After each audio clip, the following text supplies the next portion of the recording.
Jarbamaga South Gabriel Kagombe owe e rambun mar $1,000,000 kod doho ma Machakos tok tamore keth mar nek mane odonjnego. Kagombe nochwale mbele jang'ad bura Francis Ole kama ne nodonjne ni tarik 17 dwe mokalo e kar saa 10:30 mar odhiambo e kar dak ma Kimuchu Thika West Sub-County County ma Kiambu ne onego David Ndwati Wataha gino madhi tok chik ma pacho ka. Bura no ibiro winj tarik 17 dwe manyien.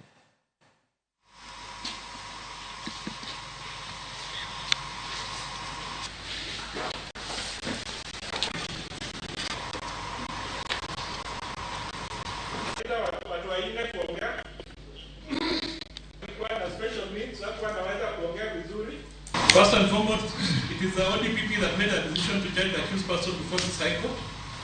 This is an independent decision made under the same condition through a formal application which should be filed for consideration by this court after submissions made by the parties.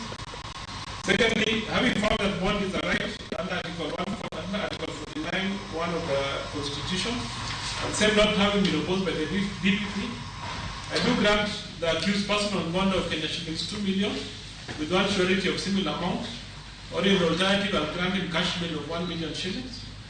The accused person by himself, his agents, and proxy will not contact any of the witnesses or potential witnesses in this matter.